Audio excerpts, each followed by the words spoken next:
Hello! God, that was so good! Hello, good evening, and this is only the second War Room of 2024. And yes, it is a special edition because, well, um, some things have happened today. Some very important things, at least to me. I think they're kind of important. And I brought my cohort, Mikhail Neitstritsky, because he is a fellow communist. He's not a communist.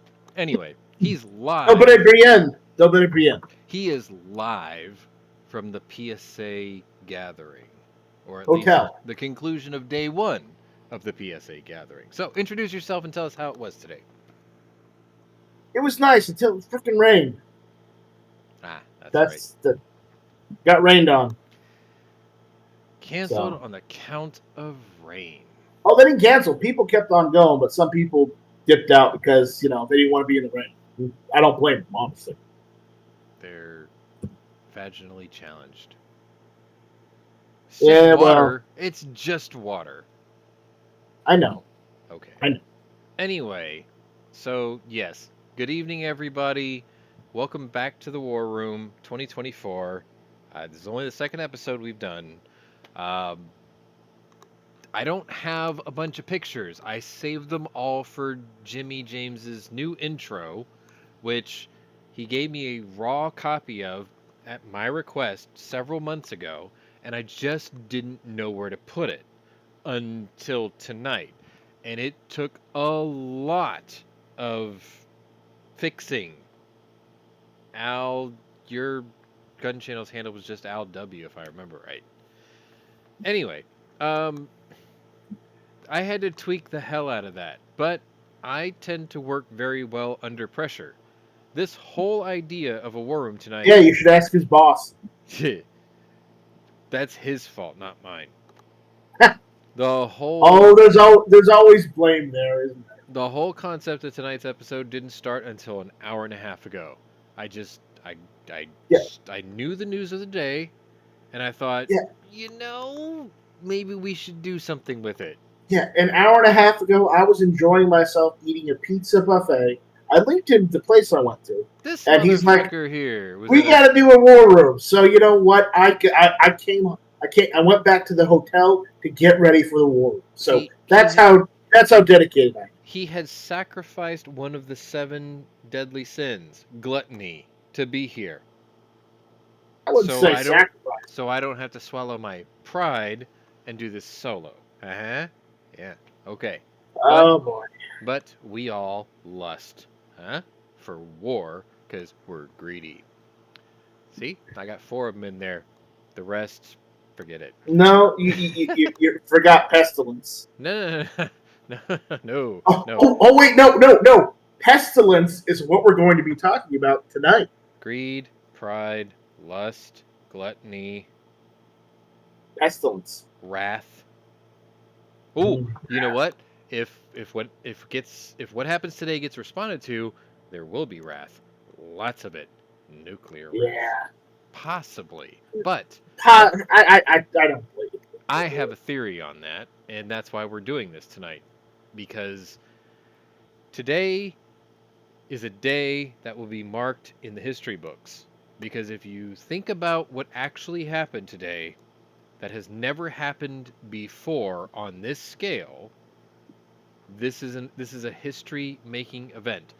What we're experiencing today is Moscow's version of the World Trade Center attacks, but not the 2001 attacks, the ones from the 90s, because obviously the death toll wasn't nearly as high. However, the impact of said attack is going to reverberate for years, maybe longer, maybe generations. Because for those of you who aren't in the know or did not know, ISIS, the terrorist organization, ISIL, tomato, tomato, they have attacked Russians in Moscow at the I forgot the name of it now. It's a music hall. And it's called the something City Hall. It was in the intro. Sorry.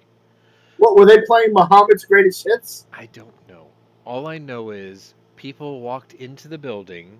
Some of the intro, I had the pictures uh, blurbed out because, children didn't want to expose them to the vulgarity of violence.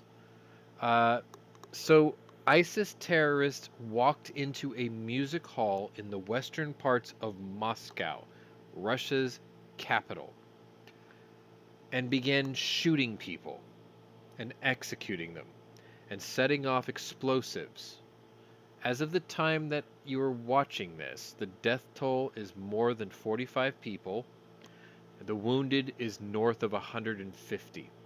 And this number is going to climb. They are still collating the data. Okay, they're still counting bodies, they're still securing the area. Okay, now for us, it's 9:30 Eastern, 8:30 my time in Central. In Russia, it's probably 2 or 3 in the morning by now. But this is an active crime scene. This is an active scene. This is still being cleaned up. Evidence is being gathered. Bodies are being collected. Just you name it. Okay. Fires are being put out. This was a giant city block type thing. Okay. Huge area. Let me try to fix this quickly enough to where you can see it because uh, you guys need to see it. I mean, it's just horrific. I don't know if you're seeing what I'm doing on screen. I apologize if you do, but here's the picture. Okay, and then we'll just put this here. Okay, I'm gonna do this. Oh, we're doing this live. Okay, fuck it, we're doing it live. Okay, Yes, we're doing it live. Definitely. fuck it, we're doing it live. Okay, this is the Crocus City Hall. This is the music center. Okay, this is the place where terrorists decided to go in and lay waste to their fellow man.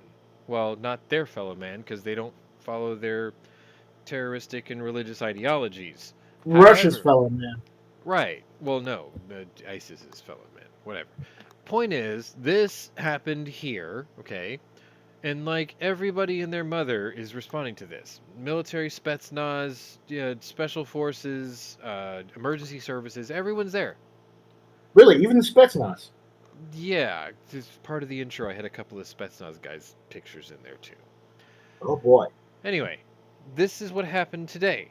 And the implications of what this is what I want to talk about today because I can't really talk about what's going on in Ukraine. I can't really talk about what's going on in Syria. I can't really talk about what's going on anywhere because it's the beginning of spring. I mean, everything on that part of the world is starting to thaw out, which means the spring offensives will begin, but they haven't really happened yet. They haven't taken shape. They haven't made big dents or strides or things like that to make huge differences in the numbers. Now, what I can tell you is the Ukrainian Air Force and military Navy ballistic missile program, whatever you want to call it, Seawolf class submarine who might be just discreetly firing torpedoes.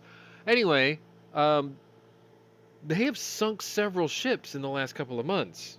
So the next time we do a war room on just Ukraine, the numbers from the scroller that you were used to seeing with the number of ships sunk is going to jump dramatically. There is no Black Sea fleet anymore. Not worth mentioning because it's all at the bottom of the Black Sea. But I see what you did there. yeah, well, anyway, the point is Or Ukraine, but you get the point. they've been very busy, Slava Ukraini. Um, Royal Slava. but that's not what we're here for today. What we're here for today is there are many victims. There are many Russian citizens who do not toe the line of one Vladimir Putin or his militaristic endeavors, and they have lost family members, brothers, sisters, mothers, uncles, aunts, kids, you name it. A lot of people died today, senselessly, for a terrorist attack, and I think, Sadly. yeah, I mean, nobody wants this to happen. Okay, nobody wants to see this. Okay, we might not like the people that we disagree with, but the fact of the matter is this is still loss of human life. Okay, like we don't get along with communist China, but if something happened to them, we could at least go, oh, that sucks. We're sorry. But we didn't do it, okay? We didn't do this, but we bared witness to it. And what I'm seeing here, Oh, we're sorry. Have some helmets. Have some aid. we're not NATO. What Oh, that. what Well, I technically we are. We what are. I see here is history in the making. And what I mean by that, and I know I've gone on a long intro for this, but what I mean by this has never ever happened before to Russia. And I think the reason this has never happened to Russia is because most of these terrorist organizations are based or operate on that hemisphere. They are on that side of the world. Whereas we are in the West, right? They call us, quote, the West. And that entails us, Canada, Mexico, Central America, South America, okay? Alaska. That is the West, Western civilization. But when you look at the East, there's three different the Easts, okay? You have European culture, which the Russians are desperately trying to embed themselves into because they're like, hey, we can be just as suave and sophisticated as you. We have tons of billionaires now. So, like, you've got that. Then you've got. How do I say this without being offensive? You can't. You have. I'm going to say this very, very broadly, okay? You have the Middle East. And what that entails is pleasure and pain. Let me just say it that way, okay? You have good and you have evil in the Middle East. Very good and very evil. I'm not going to elaborate on that because I'm not trying to offend either side. But you have that. That's the second element of the East. And then you have the Far East, which is, Japan, Korea, China, like Asian countries, places where half of me came from, okay? So don't be offended because I'm not being racist. It's where where the cheekbones are higher and the eyes are a different shape and the nose is a different shape because I have those features, okay? Don't take offense. I'm part of that. So don't be offended. But that's three faces of the East, okay? Versus the West. Dogs. But what's happening is terrorists are on that side of the world mostly. They're based there, they've originated there, they train there, they do shenanigans there. They do shenanigans here, but they can do shenanigans over there because logistically it's easier, right? They don't Mostly. attack Russia because, and I've said this in previous war rooms in the past, okay? They You can't shit in your own front yard. They know that if you attack the Russians, they're still worried of the stigma of the great Soviet bear, okay? The Cold War Union of Soviet Socialist Republics. That part Doesn't of the exist world, anymore. most of the world still visually thinks of Russia as that. Whereas Gen Zers, young people, they were born post Cold War. They don't know Russia pre Berlin Wall. They know Russia post Berlin Wall, post Cold War, post or the era of the oligarch, the era of what was perceived to be capitalism under the iron fist of communism still, but the visual public image was still capitalist and look at all these billionaires we've created. Look at all these fucking super yachts we have, right? Look at our action man president in submarine looking at shipwrecks in the Caspian Sea, right? They're looking at that. Look at our guy riding bear and horse and your wife. Well, maybe not your wife, but she looks like bear. That kind of thing, right? And see, Al's asking the question. What I perceive is happening, why I say this is a history making event, is the Ukrainian war has shown the world something very evident that a lot of us and a lot of generals and a lot of military minds and a lot of government officials knew all along. And they probably didn't say it out loud because they didn't want to offend anybody and they didn't want to be caught with their pants down in case they were wrong. No, they didn't care. Russia, militarily speaking, is a shell of itself. And they have carried their reputation as the Cold War Soviet bear this far because the world believed it still existed. Now, I'm not saying that they can't still exist. What I'm saying is you have a country over there that has expended almost all of its military resources, all of it, in a failed invasion and siege of a country not even 1/50th of its size. And they have failed, okay? We are almost in year 3 of the Ukrainian conflict, or I think we are in year 3 of the Ukrainian conflict. Yeah. And they still haven't lost. Now, granted, Allied powers have given Ukraine the bullets, the beans, the antibiotics, whatever they needed to continue to fight. But if you look at the scale of Russia as a nation, geographically and population wise and perceived military power, and you see Ukraine with its rich history and its size and its military power, this should have been a cakewalk for something the size of Russia. It would be like if the I'm gonna throw my own state under the bus, okay? Let's say my state of Texas finally said, you know what? Fuck you. This is a multinational invasion at our border. We're declaring war and we are going to shoot every single thing that comes across our border. And we will start bombing the nation that hosts it. And you know what nation I'm talking about. I'm not going to say it by name. But imagine if Texas went that rogue, okay? The rest of the United States would declare war on the state of Texas because we're stirring the pot geopolitically, attacking Mexico. Okay? That would happen. Even I can see that. Okay? That's why we don't do these things.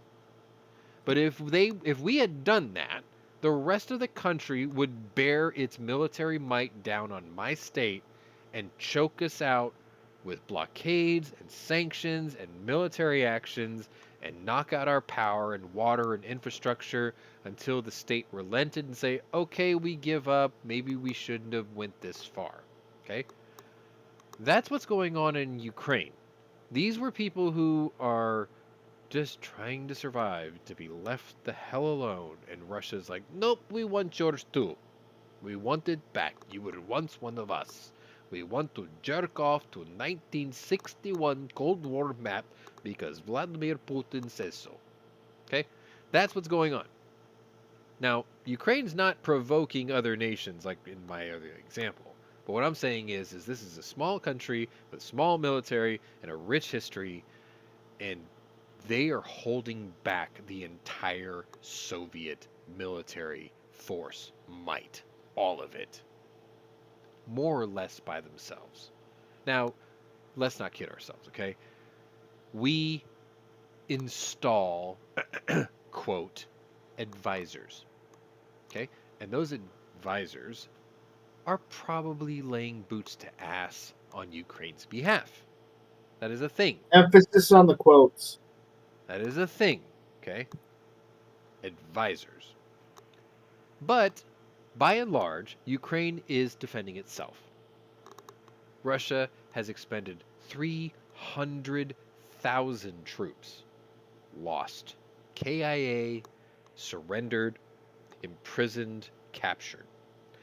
They have called their entire eastern military might on the eastern front, the thing that defends Vladivostok and I always forget the name, Kamchatka.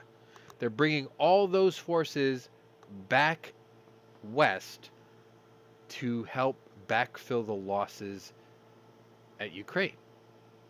That's how desperate they are. They're losing everything. They have capitulated Vladivostok, the port, to communist China. Because China is like, hey, that used to belong to us. We want it back. And then Russia's like, yo, broski, I thought you were an ally. And then China's like, but that was ours. And Russia's like, look, we're a little bit busy right now with Ukraine, okay? How about this? You can use Vladivostok all you want, okay? We don't touch you. But it's still ours. And China just kind of side eyes them and goes, Winnie the Pooh says, okay, that'll do for now. Meanwhile, in the back of his deviant little mind, he's like, no, we're taking that shit back. We're not stupid, okay? Like, you know what's going to happen. The weaker Russia gets, the stronger China thinks they are. And that's eventually going to be a problem. But for now, what we're looking at is this. And what this is telling me, and you can agree or disagree, and Mike, I want you to, chime in on this. I'm waiting for it. I think the entire world has just been shown that Russia is no longer a geopolitical military might anymore. Now, they still have the Belgorod, which is one of the scariest naval implements in our lifetime, okay? It's a modified, massive, giant Oscar II boomer submarine that carries another boomer submarine drone underneath it that has nuclear payload that can go programmed for 10 years without any input from anybody. That is a frightening thought. Okay? This thing was put out to sea several months ago. Now, the press is going to tell you we don't know where it is. And if that is the case, that is a frightening prospect. Sosis, on the other hand, probably heard something moving and said, we're tracking this unknown thing, we're going to keep an eye on it. But they're not going to make that public. Because if Sosis tells the world, we heard this thing, we know where it is, well, then Belgorod's cover is blown. No, we want to track it without letting them know we're tracking it. But that's still a scary idea, because that thing can destroy the world. And no one would know until it popped up and started firing missiles. That's the only thing that they have that puts the world on notice. And apparently ISIS thought, well, that's not good enough. So they did this today. But you're acting like this is the only ship or submarine they have that is nuclear capable. No, this is the only sub that they have that we can't detect. That's the biggest one that they've got, the quietest one they've got, and it has the drone submarine that's as freaking big as like a Baleo underneath it. Yes, but what I was getting at is, yes, that is an issue. That's a threat. But they also have other capable vessels that have nuclear vessels that may have nuclear can hear payloads. Those. Yeah, yes, but the fact is, it's on the effect of like a World War I super weapon. I mean, yes, it's scary. It can do a lot of damage, but the issue is that they have more than just that. I get what you're saying. All I'm saying is the Russian Navy as it stands only has that one ace in the hole, but it is a huge one. Like me personally, like I quake at the thought of what that thing is capable of. Everything else in their arsenal, I can give a shit less about. And I'm not trying to downplay the threat. I'm just saying that you're putting too much emphasis on this one thing when they've got how many nuclear missile subs they've got besides this one? Not many that are working. That's the thing. Like Typhoon, they got one Typhoon now. That's it. Actually, this goes into my next point. If not all their nuclear subs, even the ones they adopted from the Soviet Union, aren't in working order, and they don't have the nuclear payloads on them, then if this is the only one that does, then their threats on using nuclear weapons is null. Well, okay, what if I said that this is the USS David Copperfield? Okay? Now, what I mean by that is it's an illusionist. Okay? If you have something that no one else can see or hear, wouldn't you want to put all the weapons you've got left in it because that's the safest place to put it? Possibly. That's the what if that keeps nations from doing things belligerently towards them. See what I'm saying? It's a deterrent. It's a very incredibly effective deterrent. That's the only thing that they've got that we're afraid of. We don't give a shit about their Air Force, and we certainly don't give a shit about their infantry, especially after what's been going on for the last 3 years in Ukraine. Like, there is no Russian special forces anymore. They're not special. They're special ed forces. At least in the eyes of us. We're like, that's the best you got? That's like, I think the Iraqi, quote, elite Republican Guard was scarier. That's all I'm saying. Now, And you're right. I could be, but I could be wrong. My whole point about this is I think what ISIS has pulled off today sends a message to the rest of the civilized world that they're not a threat anymore. Because terrorist groups never attacked Moscow before. Because imagine this, okay? 25 years ago. Let's go back 23 years ago, okay? Let's go back to 9/11. Okay.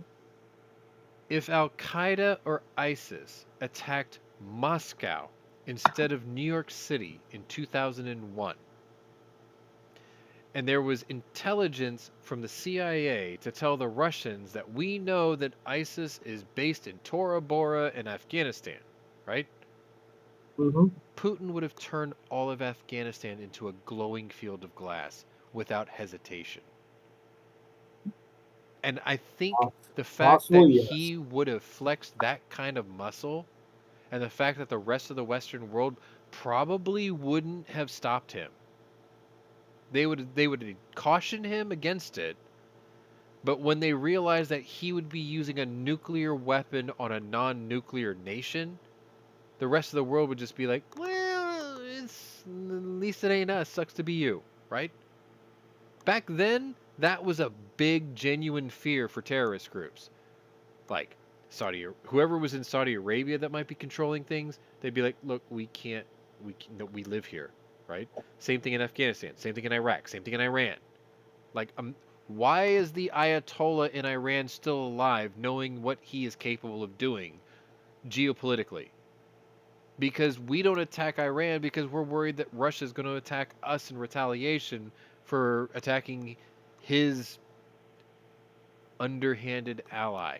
Like, they're not bros or anything, but the fact that we don't like Iran is why Russia likes Iran. Same thing with China, right? Same thing with North Korea. We don't like them, so Russia likes them by proxy because they know that that annoys us. That's why these nations never attacked Russia before, because they always had this protective blanket of the Great Russian Bear. Oh, don't worry. We won't attack you because you protect us, and then we attack what you don't like, and then we're bros, right? That's what they're saying. That's what sucks. Question that came up earlier was, where did it go? If Russia had better equipment, could they do better? That came from the bearded guy. If my honest answer, yes. The fact of the matter is they went into Ukraine before they had all their new toys tested and mass produced. The T-14 Armata tank, there was only a handful of them. Most of them were prototype test models. Each one was different than the other because each one tested a certain system so that they could test all the different systems at the same time. And once they worked out all the bugs on all the prototypes, they would put all the corrections on a new built model that had all the fixes in it, right? It's like using a focus group. Instead of testing one thing at a time, they did 10 focus groups. Each one was testing one thing. Each one came back with this is what's wrong with this bullshit. And then they're like, okay, cool. We'll fix that one, that one, that one, that one, and that one. Put all these changes into that one. Boom, done, perfect. Right? Well, they kind of pushed into Ukraine before they did that with their tank. with their 5th generation fighter, the Su-57 Felon. How many of those do you see in the air? Not many. Not many. How many tanks do you see on the ground that have T-14 on them? Not Not many. many.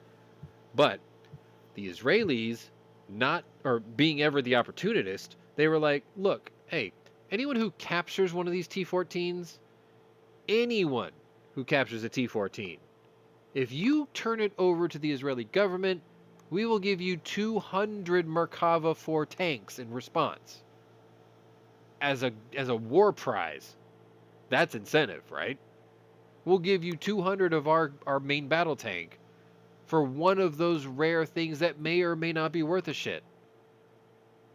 That's how few of them there are, that there was a bounty put on it with a huge reward.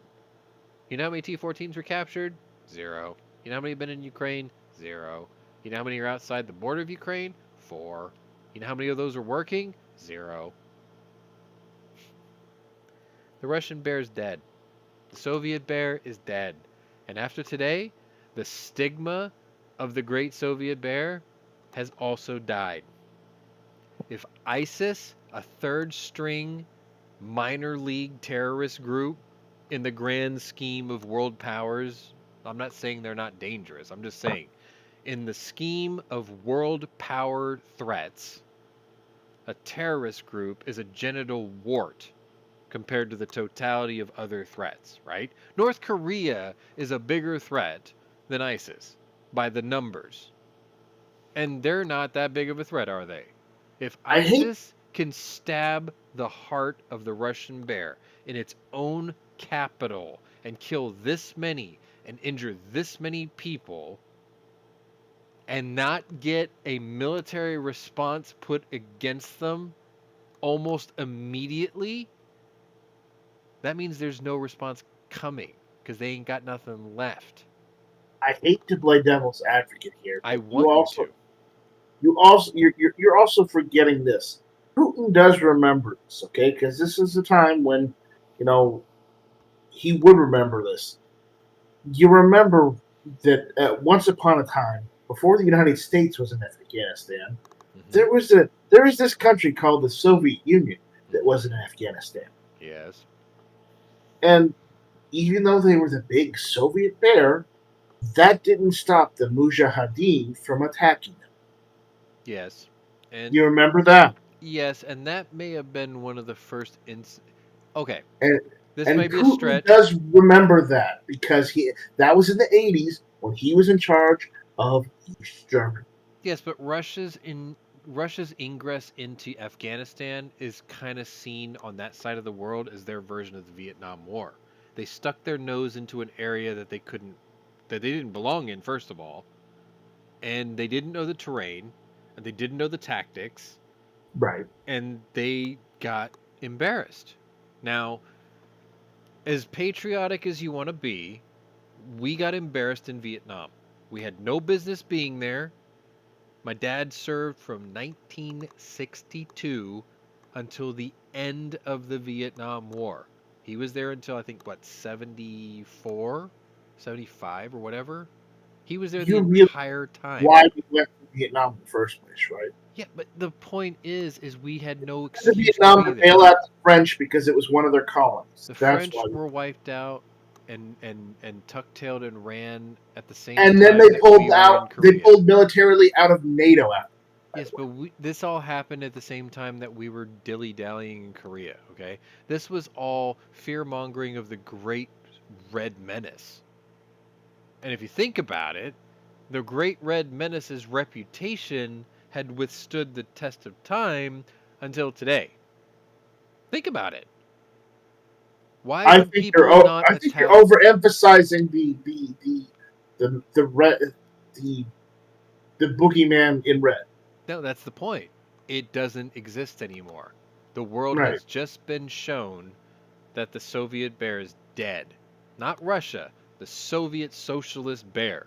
The thing that ran the Cold War. The thing that kept nations from invading across the Urals or pushing the Russians out of East Germany.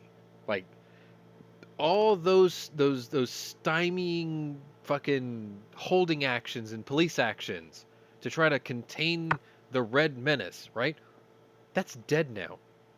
The only Red Menace left is China because there's nothing left of Russia. They And have just and, been embarrassed. and funny you should mention China and being a red menace. Mm. I came across an article today that the Chinese people themselves are not so interested in retaking Taiwan as much as the government is. I would agree with that. Yeah, absolutely. It was a piece saying the people of China are more concerned about their finances and the economy and making sure shit doesn't get worse over there than getting involved in a war that they don't need to get involved in. Correct, because China, like India, is what you would call an emerging power, and an emerging power is something that is labeled to a nation that has a giant explosion and increase in the middle class. Well, there's also the fact that their economy is shaky right now because of the housing downfall that's happened. And ergo, I mentioned one Chinese company that it's the source of it. You may have heard of it. It's called Evergrande. Yes. Yes, and I do know of this. It's just So, so more people are concerned about trying to recoup their losses from Evergrande than saying telling the communist regime that we need to go and retake Taiwan, because retaking Taiwan isn't going to make them any money in the short term. It's just going to spend more money out than they need to in the long term. all right. If we're gonna go into China, I'm, I'm, let me I'm posit just mentioning let this. me posit this theory to you, okay? Go ahead. You know, Hunt for Red October.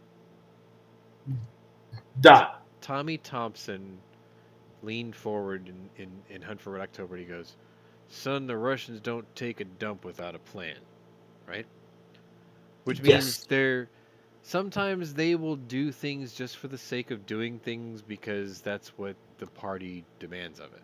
Okay? What Right. you're saying about China is true. They have a housing crisis, they have a human rights crisis, they have a bludgeoning or burgeon what is it? A Well, blooming middle class that's being repressed by the communist elites that are in power, right? and the communist elites in power are trying to keep that power. I get it. They're not going to get into a Pooh war has like made the Ukraine. moves to stay president for life. I get that. What I'm wondering is that power is going to do certain things right now as a social experiment to see what they can do, what they can get away with, and what they're capable of. And I'm not saying they aren't going to test the waters. Of right, course they are. my They're theory always going to probe. my theory about China is they may attack Taiwan mainly to goad the world into military conflict just to see how capable their own military is. They may lose it, they may win it, but they need to know because they have zero military experience. And the Chinese Communist Party. Now, let me let me back up for a second. First thing is, you have to know the people.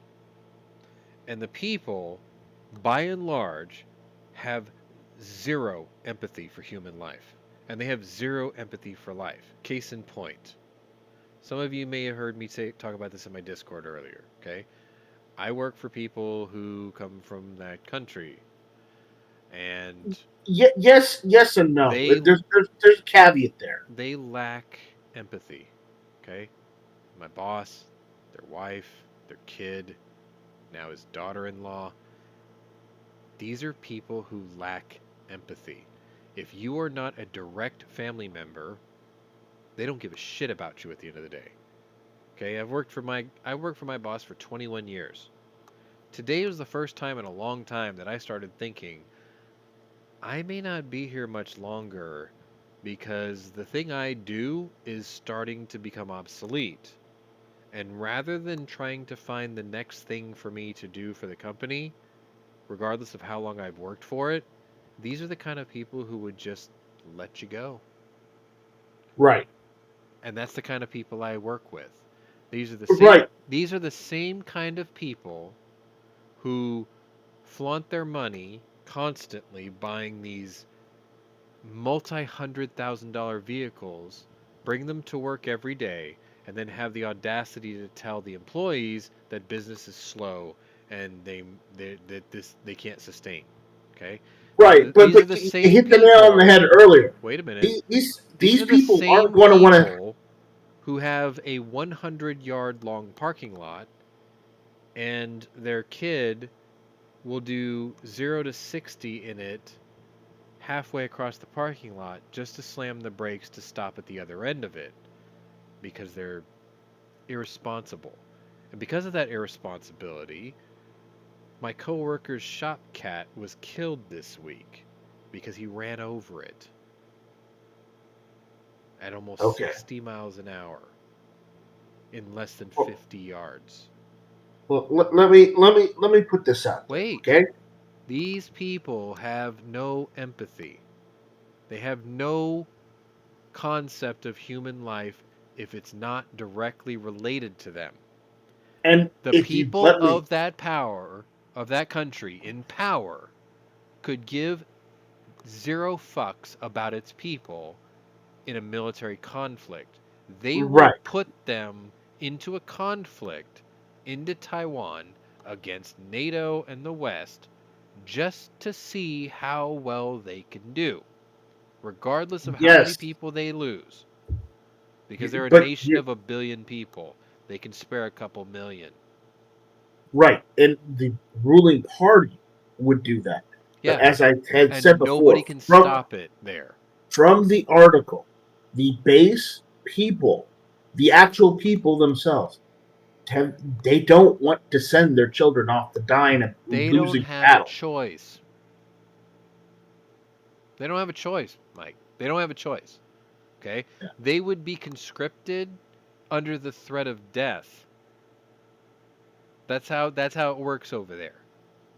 Okay? Don't Now, Tiananmen Square happened a long time ago. Don't think for a second that can't happen again. Oh, People it did in Hong Kong. people are disappeared there. Okay? If you worked Yeah. in the mining industry in that country, 400 people a day on average die in mines in that country. 400 a day, every day, for perpetuity. It's an acceptable loss statistic because when you have 1 billion people, when you have 1/7 the population of the world, a couple of hundred's a drop in the bucket. They don't care. Look what they do to the Uyghurs there. They don't care.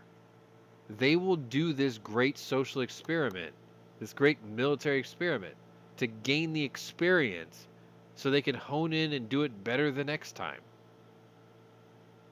Oh, I got to answer the bearded guy's question. What would it take to bring the USSR back to its former glory? What it would take is Vladimir Putin would have to have won in Ukraine unilaterally and very quickly. That part's already failed. He would have to continue his conquest to take over Poland because what's the name of that little spot in Poland No, that they have? no, you're going in the wrong direction. No, Yeah, no, listen to me. He would have to retake Georgia. He would have to no, get no, no. That would Armenia and that would get absorbed. Azerbaijan That would get to absorbed in the stop process. fighting each other. He'd have to get Kazakhstan and Yeah, Kyrgyzstan that would get back, absorbed in the process. If he knocked out Ukraine and Poland, all the other ones would either and cow. Turkmenistan.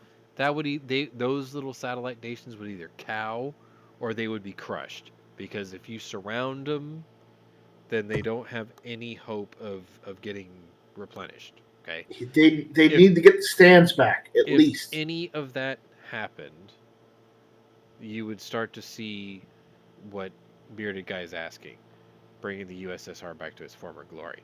You have heard me say this for 3 years now. Vladimir Putin jerks off to a map of the Soviet Union 1961. He jerks off to it. I promise you. Okay?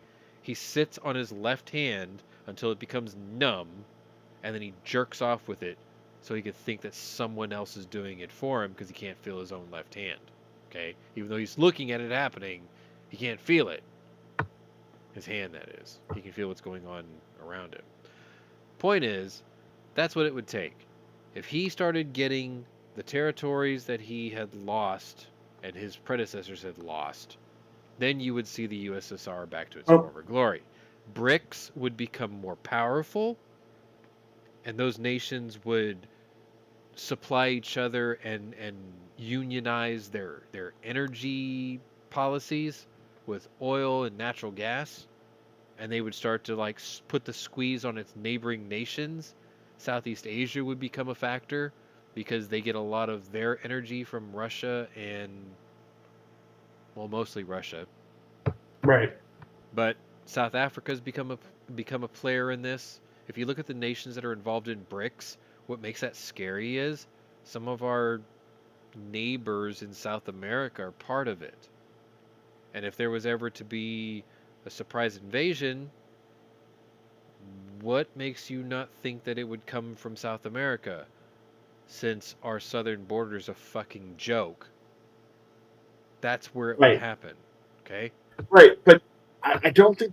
Here's the situation: if they win in Ukraine, not saying they're going to, but if they did, if they were going to bring back the Soviet Union, they'd have to retake Estonia, Latvia, and Lithuania before Poland. Right, but no, I don't agree with that.